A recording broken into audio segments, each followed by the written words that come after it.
Breaking news iBomma నిర్వాహకుడు ఇమ్మంతి Ravi remand రిపోర్ట్లో సంచలన విషయాలు వెలుగు చూశాయి. ఐబొమ్మతో పాటు ఇతర పైరసీ డొమైన్లను రవి నిర్వహిస్తున్నట్లు పోలీసులు పేర్కొన్నారు. అంతేకాదు 65కి పైగా మిర్రర్ వెబ్సైట్లు నిర్వహిస్తున్నట్లుగా కూడా రిమాండ్ రిపోర్ట్లో తెలిపారు. ప్రతి నెల 3.7 మిలియన్ యూజర్లు లాగిన్ అవుతున్నట్లు గుర్తించామన్నారు. 6 ఆన్లైన్ బెట్టింగ్ యాప్స్ ద్వారా భారీ ఆదాయం సంపాదించినట్లు తెలిపారు.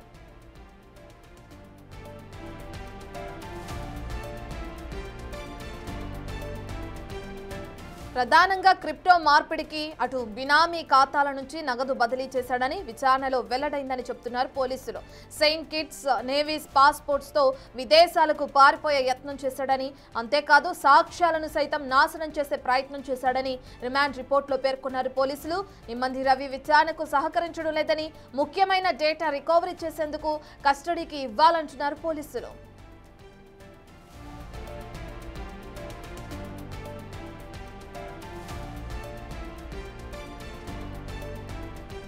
TraderIn.com, MakeIndia.shop అనే 2 డొమైన్లను ఇమ్మంతి రవి రిజిస్టర్ చేసుకున్నాడని పోలీసులు తెలిపారు. ఒక డొమైన్ అమెరికాలో, మరో డొమైన్ అమీర్పేట్లో రిజిస్టర్ చేసుకున్నట్లు చెప్పారు. అయితే ఇవే ఇమ్మంతి రవిని పట్టించాయని కూడా పోలీసులు తెలుపుతున్నారు. ఇక రవి బెదిరింపులకు పాల్పడిన స్టేట్మెంట్స్ ను సైతం రిమాండ్ రిపోర్ట్లో ప్రస్తావించారు పోలీసులు.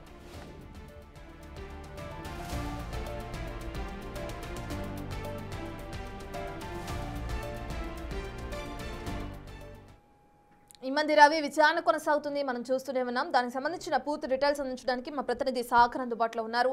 రైట్ సాగర్, ఇప్పటికే మనం చూస్తున్నాం రవి రిమాండ్ రిపోర్ట్లో సంచలన విషయాలు పోలీసులు రికార్డ్ చేసినట్లుగా కూడా తెలుస్తుంది. రిమాండ్లో భాగంగా రవి ఎటువంటి విషయాలను పోలీసులకు తెలియజేయడం జరిగింది? రవి కాకుండా ఇతరత్ర వ్యక్తుల్ని కూడా విచారించే అవకాశం కనిపిస్తుందా? సంబంధించిన డీటెయిల్స్ ఏ విధంగా ఉన్నాయి?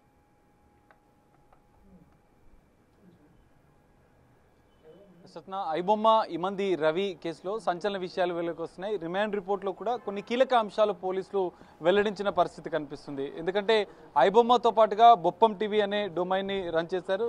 దాంతో సహా 65 మిర్రర్ వెబ్సైట్లను కూడా నిర్వహిస్తూ ఈ పైరసీకి సంబంధించినటువంటి మూవీలను అప్లోడ్ చేసినట్లు కూడా పోలీసులు గుర్తించారు. ప్రతి నెల 3.7 మిలియన్ అంటే దాదాపు 37 లక్షల యూజర్లు ప్రతి నెల ఐబొమ్మకి వస్తున్నట్లుగా కూడా, వ్యూవర్స్గా వస్తున్నట్లుగా కూడా పోలీసులు అందులో మెన్షన్ చేసిన పరిస్థితి. ఈ 37 మిలియన్లకు సంబంధించినటువంటి డేటాను, ఎందుకంటే ఐబొమ్మ ఓపెన్ చేయగానే వాళ్ళ మొబైల్ నెంబర్తో లాగిన్ అవ్వడం ఉంటుంది.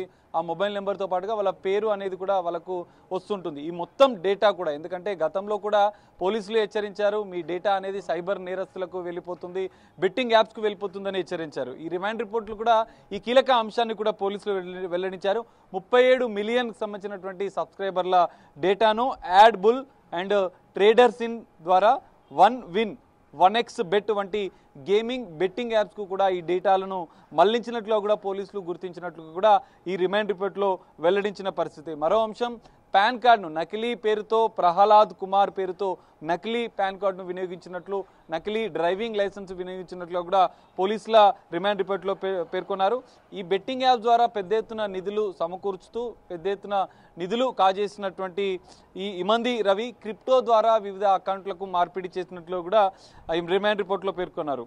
iPhone 14 ప్లస్, శాంసంగ్ మొబైల్స్, నకిలీ పాన్ కార్డ్, డ్రైవింగ్ లైసెన్స్, దాదాపు 17 హార్డ్ డిస్క్లు, ఎందుకంటే 21,000 సినిమాలను పైరసీ చేసి అందులో అప్లోడ్ చేసినట్లుగా కూడా పోలీసులు గుర్తించిన నేపథ్యంలో దానికి సంబంధించినటువంటి 17 హార్డ్ డిస్క్లను కూడా పోలీసులు స్వాధీనం చేసుకున్నారు.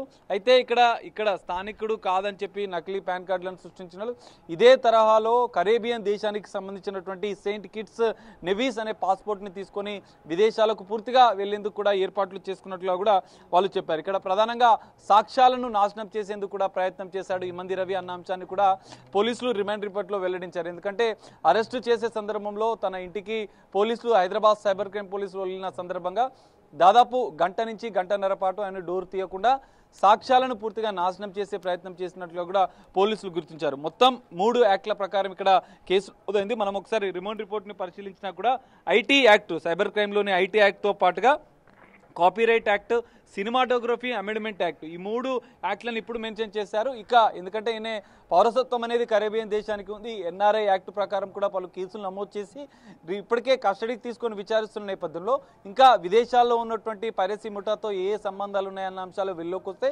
అక్కడ ఉన్నటువంటి, ఎందుకంటే ఈ మంది రవికి సహకరిస్తున్నటువంటి వారిపైన కూడా ఈ కేసులో వారిని కూడా నిందితులుగా చేర్చే అవకాశం కనిపిస్తుంది. మొత్తం 51 పేజీల రిమాండ్ రిపోర్ట్లో 9 పేజీలు రిమాండ్ రిపోర్ట్ ఉంది. కన్ఫెషన్ సీజర్ పంచనామా అనేది 3 పేజీలు ఉంది. ఇట్లా వివిధ రకాలుగా మొత్తం 51 పేజీలకు సంబంధించినటువంటి రిమాండ్ రిపోర్ట్ను పోలీసులు అయితే ఇందులో క్లియర్గా అన్ని అంశాలు వెల్లడించిన పరిస్థితి. అయితే గతంలో కూడా ఎఫ్ఐఆర్లలో కేసులు నమోదైన ఈ మంది రవికి ఇక్కడ హైదరాబాద్తో పాటుగా భారతదేశంలో సహకరిస్తున్నటువంటి వారిని కూడా పోలీసులు గతంలో అరెస్ట్ చేసినట్లు ఇందులో వెల్లడించారు. ఎందుకంటే A1గా రవి ఈ మంది ఉంటే A2గా దుద్దెల శివాజీ అనే వ్యక్తి ఉన్నాడు. ఇతను వెబ్సైట్ డెవలపర్ అన్నట్లుగా కూడా తెలుస్తుంది. వాల్మీకి స్ట్రీట్, సీతారాంపురం, ఉదయగిరి, నెల్లూరు జిల్లా, ఆంధ్రప్రదేశ్ నెల్లూరు జిల్లాకు చెందినటువంటి వ్యక్తి దుద్దెల శివాజీని గతంలోనే ఈ కేసులో అరెస్ట్ చేశారు. వీళ్ళ యొక్క డేటా ఆధారంగానే వీళ్ళు ఇక్కడి నుంచి ఇతని యొక్క వివరాలను కూడా తీసుకున్నట్లుగా కూడా పోలీసులు చెప్తున్నారు.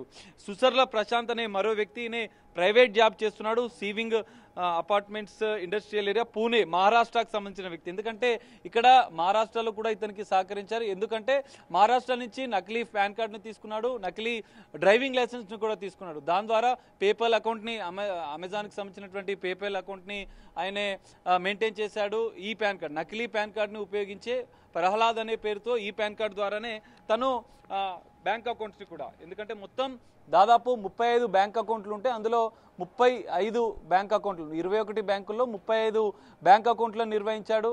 అందులో దాదాపు 35 బ్యాంక్ కార్డులను కూడా ఆయనే చేసుకున్నట్లుగా కూడా తెలుస్తుంది, తీసుకున్నట్లుగా కూడా తెలుస్తుంది. సో ఇక్కడ ఇంకా మరో అంశం, అంటే అనేక కీలక అంశాలు ఇందులో వెల్లడించారు. ఎందుకంటే ఈ డబ్బులను ibomma.com పాటుగా బొప్పం టీవీ 65 మిర్రర్ డొమైన్స్ల నుంచి పెద్ద ఎత్తున ఈయన పైరసీ మూవీలను అప్లోడ్ చేశాడు. ఎందుకంటే ఒక వెబ్సైట్ అనేది బ్లాక్ చేస్తే ఇంకో వెబ్సైట్ ద్వారా కూడా ఈ పైరసీ మూవీలను అప్లోడ్ చేసినట్లుగా కూడా గుర్తించారు. తెలంగాణ ఫిలిం ఛాంబర్ వాళ్ళు గతంలో ఫిర్యాదు చేశారు. ఐబొమ్మతో పాటుగా పైరసీకి సంబంధించినటువంటి అనేక వెబ్సైట్ల పైన కూడా ఫిర్యాదు చేశారు. అందులో భాగంగానే సైబర్ క్రైమ్ పోలీసులు ఇన్వెస్టిగేట్ చేశారు. ఇందులో ఇంకో కీలక అంశాన్ని రిమాండ్ రిపోర్ట్లో వెల్లడించిన పరిస్థితి.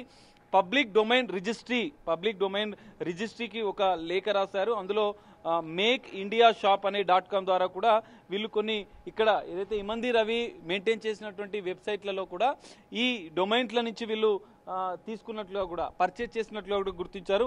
ఆ డొమైన్లకు సంబంధించినటువంటి అడ్రస్లు కూడా గెట్టింగ్ అప్ అనే పేరుతో ER ఇన్ఫోటెక్ అనే కంపెనీతో, ఎందుకంటే అనేక ఫేక్ కంపెనీల ద్వారా నిధుల మళ్లింపు చేసినట్లుగా కూడా ఇక్కడ హైదరాబాద్ సైబర్ క్రైమ్ పోలీసులు గుర్తించారు.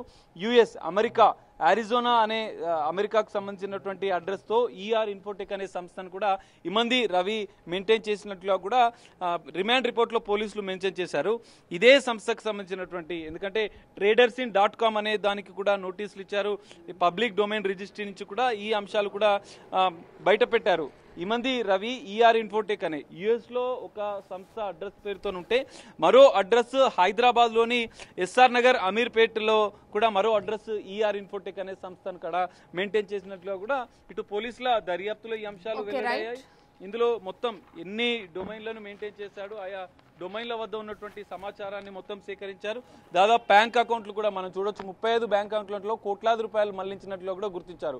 కేవలం 4 బ్యాంక్ అకౌంట్లలోనే 3 కోట్లకు పైగా హైదరాబాద్ సైబర్ క్రైమ్ పోలీసులు చీజ్ చేస్తే ఇంకా 30 అకౌంట్లు ఉన్నాయి. అందులో ఇంకా ఎన్ని కోట్ల రూపాయల నిధులు ఉండే అవకాశం ఉన్నట్లుగా కూడా పోలీసులు భావిస్తున్నారు. అందులో భాగంగానే కీలకంగా అతని కస్టడీకి తీసుకొని విచారిస్తున్నారు. నాంపల్లి కోర్టు ఇప్పటికే 5 రోజుల కస్టడీకి అనుమతించిన నేపథ్యంలో అతన్ని 5 రోజులు విచారిస్తే ఎన్ని కోట్ల రూపాయలు ట్రాన్సాక్షన్ జరిగాయి, బెట్టింగ్ యాప్ ద్వారా ఎన్ని కోట్ల రూపాయలు నిధులను ఇతని అకౌంట్స్కు మళ్లించారు, అంతర్జాతీయ స్థాయిలో ఉన్నటువంటి బెట్టింగ్ యాప్స్తో పాటుగా పైరసీ ముఠాతో ఇమంది రవికి ఎలాంటి సంబంధాలు ఉన్న అంశాలు కూడా కస్టడీ విచారణలో బయటపడే అవకాశం ఉంది. ఎక్కడెక్కడ ఏ దేశాల్లో సర్వర్లు పెట్టి ఈ పైరసీ ముఠాని ఈ విధంగా రన్ చేస్తున్న అంశాలు కూడా సైబర్ క్రైమ్ పోలీసుల కస్టడీ విచారణలో వెల్లడే అవకాశం ఉంది. 5 రోజుల కస్టడీ పూర్తయిన అనంతరం కూడా ఈ కేసులో ఇమంది రవి కేసులో మరికొన్ని సంచలన విషయాలు కూడా బయటపడే అవకాశం అయితే కనిపిస్తుంది. Ratna. Right, thank you Sagar.